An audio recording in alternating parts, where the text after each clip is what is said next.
Bismillahirrahmanirrahim. Once again, I'm Najir Ahmad Ajad, lecturer BHS Maidapur. With today's topic for 11th class.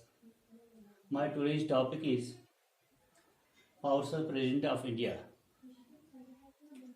बच्चों, जैसा आपको याद हुआ कि कल के लेसन में मैंने आपको सदर के बारे में बता दिया है कि सदर को एक मुल्क में क्या हैसियत होती है और उसे कैसे अपॉइंट किया जाता है और इलेक्टोरल कॉलेज जो होता है वो होता है क्या। आज हम उसके पावर्स के बारे में बताने जा रहे हैं। सबसे पहले हम एग्जीक्यूटिव पावर्स की बात करें। जो प्रेसिडेंट ऑफ इंडिया होता है ये चीफ एग्जीक्यूटिव या हेड ऑफ द स्टेट होता है। प्रेसिडेंट ऑफ इंडिया जो होता है वो चीफ एग्जीक्यूटिव या हेड ऑफ द स्टेट होता है। Article 53A chapter a constitution India का बताता है कि एग्जीक्यूटिव पावर जो प्रेसिडेंट के होते हैं या यूनियन के होते हैं, सेंटर के होते हैं, उनका उनके इख्तियारात सिर्फ प्रेसिडेंट को होते हैं। ये खुद ही एक्सरसाइज करता है ये पावर्स या उनसे करवाता है जो उनके सबॉर्डिनेट काम करते हैं, यानी जितने सारे ऑफिसर्स उसके मातहत काम करते हैं, सबॉर्डिनेट जो उसके होते हैं या उनसे ये करवाता है। उनमें सबसे पहला काम जो है उसका वो ये है कि एडमिनिस्ट्रेशन उसी के नाम पे चलती है, यानी मुल्क की पूरी एडमिनिस्ट्रेशन इंतजामिया जो होती है, मुल्क का इंतजामिया जो होता है वो उसी के नाम पे चलता है।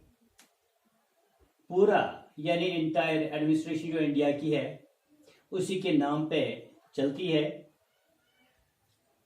जितने सारे गवर्नमेंट डिसीजंस होंगे, यानी गवर्नमेंट में मुल्क में जितने सारे डिसीजंस होते हैं वो उसी के नाम पे पास किए जाते हैं। दूसरा पॉइंट है कि ये बड़ी बड़ी अपॉइंटमेंट यानी इंतखाबात करता है, यही मुंतखब करता है जिनमें बड़े बड़े कुछ ऑफिशियल्स हैं। सबसे पहले जब हम जानते हैं कि मुल्क की दूसरी बड़ी ताकत जो होती है वो पीएम साहब होते हैं हमारे, और ये सदर के इख्तियारात में होता है कि वही सदर जो होता है और वही अपॉइंटमेंट करता है पीएम की, और जो दूसरे मिनिस्टर्स होते हैं उनकी भी वही अपॉइंटमेंट करता है। लेकिन उससे उस वक्त पीएम से मशवरा करना पड़ता होता है, यानी उसके साथ उसे एडवाइस लेनी पड़ती है पीएम साहब से बाकी मिनिस्टर्स को अपॉइंट करने में। ये बाकी सारे जितने सारे बड़े बड़े ऑफिशियल जिनको ये अपॉइंट करता है, इनमें क्या आता है, इनमें अटॉर्नी जनरल का मुंतखब करना आता है, यानी वो उसे चुनता है।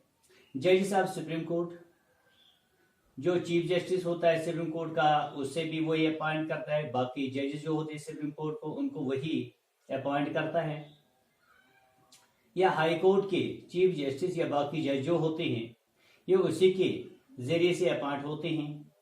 या चेयरमैन होता है उसकी अपॉइंटमेंट भी ये करता है। और उसके अलावा जो मिनिस्टर्स होते हैं यूपीएससी यानी यूनियन पब्लिक सर्विस कमीशन के, उनका इंतखाब भी सदर साहब करते हैं।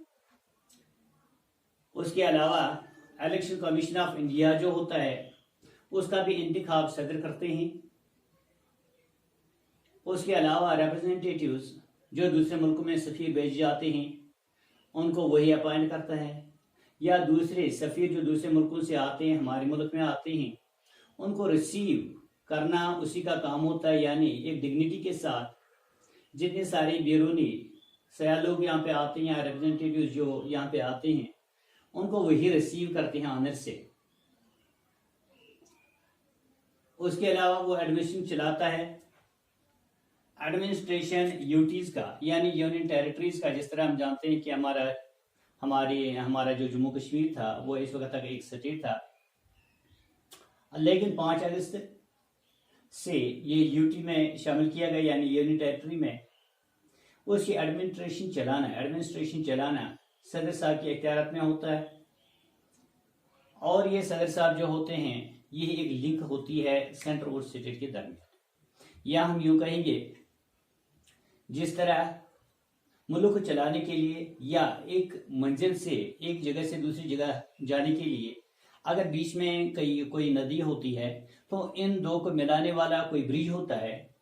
इसी तरह से हम जानते हैं कि स्टेट्स जितने सारे हैं, यहाँ सेंटर और स्टेट्स का ब्रिज जो या लिंक जो इनके दरमियान जो है वो सदर साहब होते हैं। दूसरा पॉइंट है यहाँ पे लेजिस्लेटिव पावर्स क्या होते हैं हमारी सदर के। प्रेसिडेंट जो होता है हिंदुस्तान का, वो डिसॉल्व कर सकते हैं लोकसभा, और नए इलेक्शन करने के लिए वो वहां पे ऑर्डर दे सकता है फ्रेश इलेक्शन के लिए।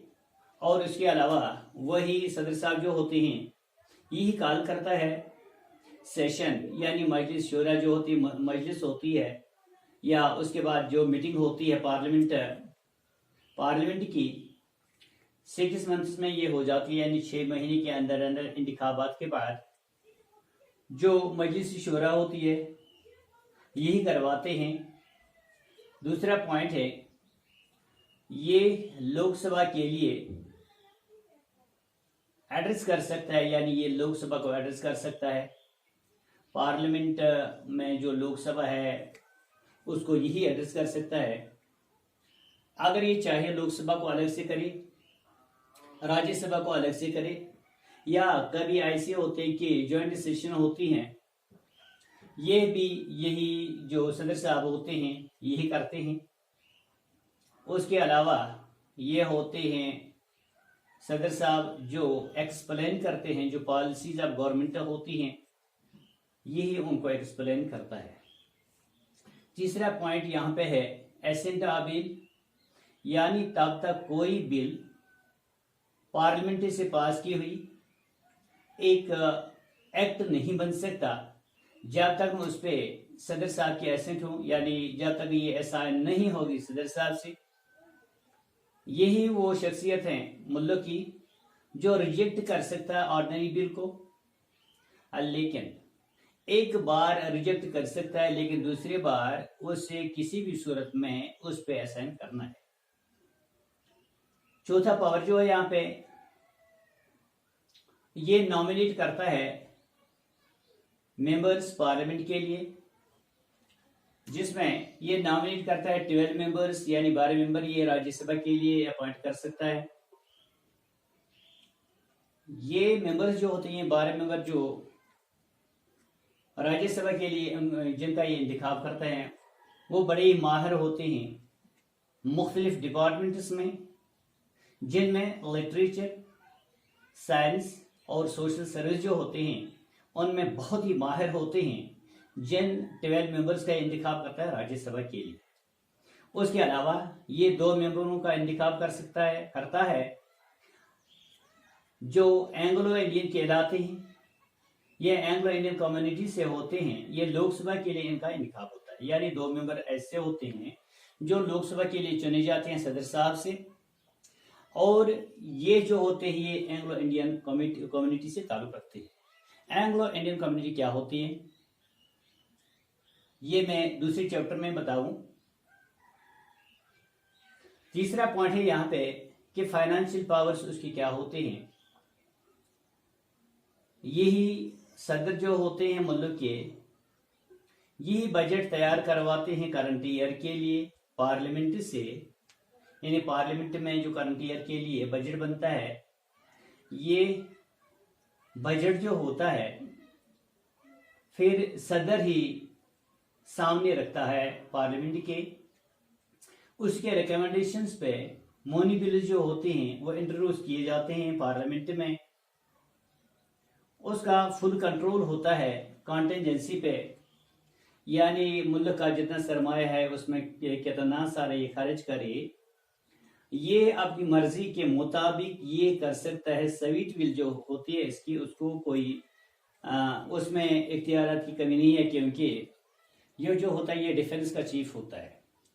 डिफेंस में, जैसे मैंने आपको पहले बता दिया है कि मुल्क का अमन अमान कायम करने के लिए यहाँ पे फौजी ज़रूरत होती हैं, फौज ज़रूरत होती है, चाहे मिलिट्री की सूरत में हो, पुलिस की सूरत में हो, आर्मी हो या और कोई किस्म की फ़ौज हो। मुल्क की रखवाली करने के लिए ये फ़ौज का बड़ा होता है। इसलिए जितने सारे हुकूमत या जितने सारे फंड से उसमें इन्वॉल्व कर सकता है, यह आसानी से अपनी सिविक विल के जरिए से कर सकता है, उसको कोई यहाँ पे रोक टोक नहीं है। यही है जो डिस्ट्रीब्यूट करता है इनकम टैक्स एमंग स्टेट्स, यानी किस स्टेट को कितना कितना सारा इनकम टैक्स देना है, ये यही तय करते हैं, यानी सदर साहब जो होते हैं यही तय करते हैं कि हर 21 मुल्क के 21 स्टेट के लिए कितना इनकम टैक्स का इंतखाब है। जब हम जुडिशल पावर्स की बात करें, यहाँ पे आर्टिकल 122 कॉन्स्टिट्यूशन का बताता है कि इसको मंदरजा झेल जो जुडिशल पावर्स हैं उसको वो हैं, सबसे पहला है कि ये ही अपॉइंटमेंट करता है जजेस की, जिसमें चीफ जस्टिस भी होते हैं सुप्रीम कोर्ट के और स्टेट हाई कोर्ट्स के होते हैं। इसी को इख्तियार है कि ये पार्डन कर सकता है या कम्यूट कर सकता है या पनिशमेंट कर सकता है, और ये उसकी एडवाइस पे सुप्रीम कोर्ट ऑफ इंडिया जो है, जो लीगल मैटर है, कोई भी लीगल मैटर या बिल ऑफ पब्लिक इंपॉर्टेंस जो है, यही तय कर सकता है with advice of supreme court. तो इस तरह से आज हमने जान लिया कि सदर जो होता है कि ये मुल्क का एग्जीक्यूटिव हेड होता है, उसके बहुत सारे पावर्स होते हैं जिनकी बात अभी हमने की। Now the same will be repeated in English once again. Dear students, as you know, today's our topic is powers of the President of India. The first one is executive powers. The President is the chief executive or head of the state. According to Article 53, Chapter 1 of the Constitution, the executive powers of the Union have been vested in President. He may exercise them himself or get them exercised through officers subordinate to him. First one is administrative power, or we can say administration is run in his name. The entire administration of India is conducted in his name. For example, all government decisions and laws are passed in his name. Second point is appointments. The President appoints the PM and other ministers. On the advice of PM, he appoints the Attorney General, Judges of Supreme Court and High Court, the Chairman and Ministers of UPSC, yani Union Public Service Commission, Election Commissioner, Election Commission, the representatives to foreign countries and receive the same from the foreign countries. Third one, he runs the administration of UTs and is a link between center and state. Second point is legislative power. The President can dissolve Lok Sabha. He can order fresh elections. He can call sessions of the Parliament within 6 months. Second point, he can address the two houses of Parliament jointly or separately. He manages the first session of the Parliament. After election, he explains the policies of the government. Third one is assent of bill. No bill passed by the Parliament can become a law, become an act or law without his assent.